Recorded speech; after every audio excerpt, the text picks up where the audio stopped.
అందరికీ శుభోదయం. ముందుగా ఆదినారాయణ అకాడమీ అఫీషియల్ యూట్యూబ్ ఛానల్లోని మిత్రులందరికీ నమస్కారం. మరి ఈరోజు ఈ చిన్న వీడియో రూపంలో మీ ముందుకు రావడానికి ప్రధాన కారణం, చాలామంది పోటీ పరీక్షలను ప్రారంభిస్తారు. అంటే కొంతమంది డిగ్రీ తర్వాత ప్రారంభిస్తుంటారు. సో ఈ పోటీ పరీక్షలు ప్రారంభించిన తర్వాత ప్రారంభంలోనే ఎవరికి కూడా విజయం రాదు. ప్రారంభించిన వెంటనే ఎవరికి విజయం రాదు. ఈ పోటీ పరీక్షల సమయం అంటే మనం ఏదైతే కాంపిటేటివ్ ఫీల్డ్లో ఉంటామో, ఈ కాంపిటేటివ్ ఫీల్డ్కి ప్రిపేర్ అయ్యే సమయంలో మనము ఎన్నో ఆశలు పెట్టుకుంటాం. ఆ ఆశలు ఒక్కోసారి నిరాశలుగా మారచ్చు. ఓకేనా? మరి అదే మాదిరిగా ఇదే సమయంలో ఎన్నో విమర్శలు వస్తాయి. అదే మాదిరిగా ఎన్నో పరాభవాలు, అంటే ఎన్నిసార్లైనా కొన్నిసార్లు మనం ఏం చేసుకోవచ్చు, మొత్తానికి ఫెయిల్ కావచ్చు.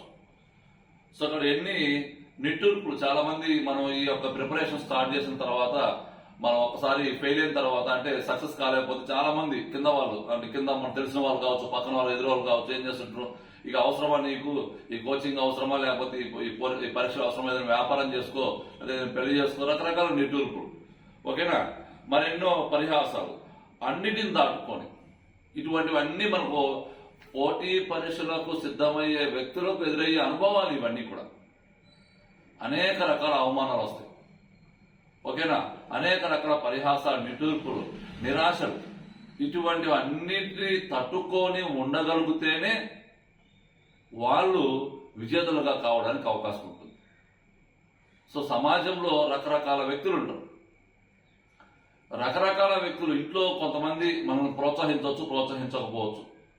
బయట కొంతమంది, ఇట్లా సమాజంలో అనేక రకాల వ్యక్తుల నుంచి మనకు ఎదురయ్యే సమస్యలన్నిటిని మనం తట్టుకోగలిగిన కెపాసిటీ మన దగ్గర ఉండాలి.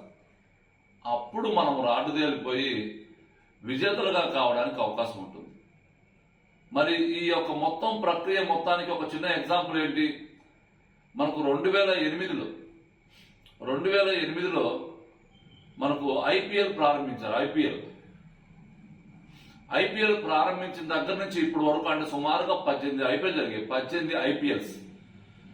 ఈ 18 ఐపీఎల్స్ లో ఒక్క ఐపీఎల్లో కూడా ఆర్సీబీ, ఈ బెంగళూరు జట్టు విజయం సాధించలేదు. కారణం ఏంటి? బెంగళూరు జట్టులో ఉండే క్రీడాకారులందరూ కూడా పేరు మోసిన క్రీడాకారులే. మంచి బలంగా ఉండే జట్టు, మంచి యాజమాన్యం, అయినా కానీ అనేక రకాల సమస్యలు, విజయం సాధించలేకపోయింది. అట్లా మొత్తం మీద 18 సంవత్సరాల నుంచి తట్టుకొని అనేక రకాల విమర్శలు, అనేక రకాల నిట్టూర్పులు, అనేక రకాల మరి అందరు హేళన చేస్తున్నా కానీ ఆర్సీబీ యాజమాన్యం కానీ, ఆర్సీబీలో ఉండే మెంబర్స్ కానీ మరి అనేక రకాలుగా మరి స్ట్రాంగ్ గా ఉండి మరి నిన్న రోజు అద్భుతమైన విజయాన్ని సాధిస్తూ వచ్చారు. ఓకేనా? ఆర్సీబీ అంటే మనకు ఐపీఎల్ ప్రారంభించిన తర్వాత ఇప్పటి వరకు ఒక్క ట్రోఫీ కూడా గెలవలేదు. తొలిసారి ఒక ట్రోఫీ గెలిచింది. ఆర్సీబీ ఇప్పటి వరకు 3 సార్లు ఫైనల్కి పోయింది. అంటే మనం ఎలాగైతే ప్రిలిమ్స్ దాటి మనం ప్రారంభిస్తాం. మనం పోటీ పరీక్షలకు సిద్ధమయ్యేటప్పుడు కొన్నిసార్లు అసలు ప్రిలిమ్స్ కూడా క్వాలిఫై కావు. కొన్నిసార్లు ప్రిలిమ్స్ అయిపోతుంది, మెయిన్స్ వెళ్తాం, కానీ సక్సెస్ కాదు. అట్లనే ఆర్సీబీ కూడా మొత్తం 18 సార్లు ట్రోఫీ జరిగితే ఈ 18 సార్లలో 15 సార్లు అసలు ఫైనల్ కూడా రాలేకపోయింది. 15 సార్లు, 3 సార్లు ఫైనల్కి వచ్చి విజయం సాధించలేకపోయింది. ఎట్టకేలకు 4వ సారి ఫైనల్కి వచ్చి విజయం సాధించింది. కాబట్టి పోటీ పరీక్షలకు సిద్ధమయ్యే వ్యక్తులు సమాజంలో జరుగుతున్న ఇటువంటి అంశాలన్నింటినీ కూడా స్ఫూర్తిగా తీసుకోవాలి. పోటీ పరీక్షలకు సిద్ధమయ్యే వ్యక్తులు కావాల్సిన ఇటువంటి స్ఫూర్తివంతమైన సంఘటనలే.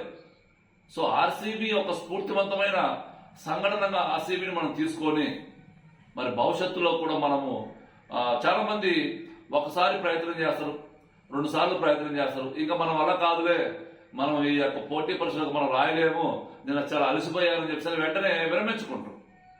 అది విజేత యొక్క లక్షణాలు కాదు. విజయం సాధించే వారికి ఉండవలసిన లక్షణాలు అవి కాదు. మనం నిరంతరం మన ప్రయత్నం చేస్తూ ఉండడమే. మన లోపాలు మనం రెక్టిఫై చేసుకుంటూ మనం నిరంతరం ప్రయత్నం చేస్తూ ఉంటే విజయం అనేది ఆటోమేటిక్ వచ్చేస్తుంది. ఇంకొకటి, పోటీ పరీక్షలకు సిద్ధపడే వ్యక్తులకు ఉండవలసిన ప్రధానమైన లక్ష్యం ఏంటంటే, నేను చెప్పాను మీకు ఇంతకుముందే, ఏముండాలి ప్రధానమైన లక్ష్యం ఏంటంటే, మనకు పోటీ పరీక్షలకు తర్ఫీదు ఇచ్చే వ్యక్తులు, అంటే పోటీ పరీక్షలలో మిమ్మల్ని మోటివేట్ చేసే వ్యక్తులు, పోటీ పరీక్షల్లో మీకు గైడ్ చేసే వ్యక్తులు, అటువంటి గైడ్ చేసే వ్యక్తులని మనం ఒక వ్యక్తిని సెలెక్ట్ చేసుకోవాలి. ఆ వ్యక్తి యొక్క నేతృత్వంలోనే ముందుకు వెళ్ళాలి. చాలా మంది ఏం చేస్తారు, ఒక నోటిఫికేషన్ కి ఒక వ్యక్తి దగ్గర ఉంటారు, ఇంకొక నోటిఫికేషన్ దగ్గరికి వచ్చేసరికి ఇంకొక వ్యక్తి దగ్గర ఉంటారు. అట్లా నోటిఫికేషన్ కి గైడ్ చేసే వ్యక్తిని మార్చుకుంటూ పోవడం వల్ల కూడా మనకు విజయం రాకుండా పోవడానికి అవకాశం ఉంటుంది.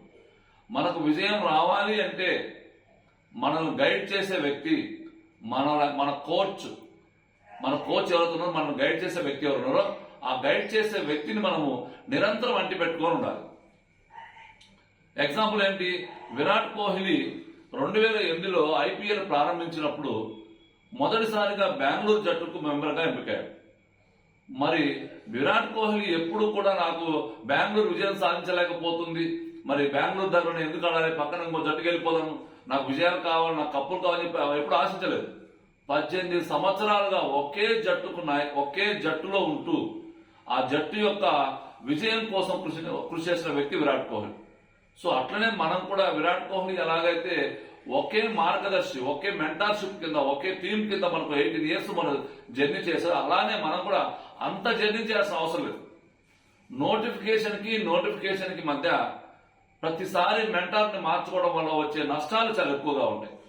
కాబట్టి మెంటార్ అనే వ్యక్తి మనల్ని ముందు తీసుకెళ్లగల వ్యక్తి, ఆ మెంటార్ని మనం బాగా ఉపయోగించుకోవాలి. అంతే తప్ప ప్రతి నోటిఫికేషన్కి, ఈరోజు Group 2 నోటిఫికేషన్ ఒక మెంటార్, DYO నోటిఫికేషన్ ఒక మెంటార్, Group 1 ఒక మెంటార్, అట్లా డిఫరెంట్ మెంటర్స్ మనం సెలెక్ట్ చేసుకోవడం వల్ల చాలా నష్టం జరిగే అవకాశం ఉంటుంది. సో కాబట్టి విరాట్ కోహ్లీ యొక్క స్ఫూర్తితోటి మీరు కూడా మంచిగా మరి ఒక సిస్టమేటిక్ మెంటార్ని మెయింటైన్ చేస్తూ RCBని స్ఫూర్తిగా తీసుకొని మరి రాబోయే నోటిఫికేషన్స్ అన్నింటిలో కూడా విజయం సాధించాలని మరొకసారి కోరుకుంటూ, ఇక్కడ ప్రధానంగా ఏమైతే అనుకుంటున్నాం, మనం ఏమనుకుంటామో ఎండోన్మెంట్ EO గ్రేడ్ 3 సాధించాలనుకునే వాళ్ళందరికీ కూడా, ఎండోన్మెంట్ EO గ్రేడ్ 3 సాధించాలనే వాళ్ళందరికీ కూడా ఈ RCB జట్టు ఒక స్ఫూర్తిగా ఉంటుంది. విరాట్ కోహ్లీ ఒక మంచి స్ఫూర్తివంతమైన నాయకుడిగా ఉంటారని చెప్పి అనుకుంటూ, మరి ఎండోన్మెంట్ EO గ్రేడ్ 3కి సంబంధించిన రోజు చెప్తూనే ఉన్నాను మీకు. ఆల్రెడీ మన దగ్గర ఈ కోర్సులకు సంబంధించి ప్రధానంగా ఎండోన్మెంట్ EO గ్రేడ్ 3కి సంబంధించి చాలా మంది కోర్సు కాస్ట్ ఎక్కువగా ఉందని చెప్పారు. సో వాళ్ళందరి కోసము ఎండోన్మెంట్ EO గ్రేడ్ 3కి సంబంధించిన స్టాండర్డ్ సిలబస్, కేవలం 12 చాప్టర్ల సిలబస్ ని మీకు చాలా తక్కువ కాస్ట్ లో, సుమారుగా 1789 రూపాయల కాస్ట్ లో మీకు కోర్సు అందిస్తున్నాం. లేదు సార్, మాకు స్టాండర్డ్ సిలబస్ తో పాటుగా అప్డేటెడ్ వీడియోస్ కావాలి, స్టాండర్డ్ సిలబస్ తో పాటుగా హ్యాండ్ మేడ్ నోట్స్ కావాలి, దీనికోసము ఇంకో కోర్సు. అంటే నేను ఇక్కడ ఏమంటానంటే, ఇక్కడ హిందూ ఫిలాసఫీ పేపర్లోనే అనేక రకాల కోర్సులు ఉన్నాయి. కేవలం స్టాండర్డ్ సిలబస్ తో ఒక కోర్సు ఉంది, standard syllabus, updated videos, material తో ఒక కోర్సు ఉంది. అదే కాకుండా మెటీరియల్, టెస్ట్ సిరీస్ తో ఒక కోర్సు ఉంది. అదే మాదిరిగా కేవలం టెస్ట్ సిరీస్ తో ఒక కోర్సు ఉంది. అట్లా కాకుండా జనరల్ స్టడీస్ కేవలం ఒక కోర్సు ఉంది, జనరల్ స్టడీస్, హిందూ ఫిలాసఫీ కలిపి ఫుల్ కోర్సు ఒకటి ఉంది. ఇట్లా అనేక రకాల కోర్సులు మీకు అందుబాటులో ఉన్నవి. ఇట్లా ఈ ఆదినారాయణ అకాడమీ పట్ల మీకు ఏదైనా విశ్వాసం ఉంటే ఒకసారి మన యాప్ ఇన్స్టాల్ చేయండి. తర్వాత ఇంకోటి ఏంటంటే, మీకు ఇక్కడ ఈ ప్రిపరేషన్ చేసేటప్పుడు ఏదైనా మీకు ప్రాబ్లమ్స్ ఉంటే కంపల్సరీ నా నెంబర్స్ అప్రోచ్ అవ్వండి. ఆల్రెడీ మన దగ్గర ఎవరైతే సీనియర్స్ గతంలో మన దగ్గర క్లాసులు తీసుకుని ఉంటారో వాళ్ళందరికీ కూడా కంపల్సరీగా మనకు ఈ ఫీజులో ఏవైతే ఉంటే ఫీజులో కొంత రాయితీ ఇవ్వడం జరుగుతూ ఉంటుంది. ఇక టెస్ట్ సిరీస్ ఆల్రెడీ మన దగ్గర స్టార్ట్ చేశాం. ఈ రోజు నుంచి టెస్ట్ సిరీస్ కూడా స్టార్ట్ చేశాం. హిందూ ఫిలాసఫీకి సంబంధించిన టెస్ట్ సిరీస్ కూడా ఈ రోజు నుంచి, అంటే సుమారుగా జూన్ 5వ తారీఖు నుంచి స్టార్ట్ చేస్తూ వచ్చాం. కాబట్టి ఆ టెస్ట్ సిరీస్ కూడా మీరు ఉపయోగించడానికి ప్రయత్నం చేయండి. ఓకేనా? Thank you.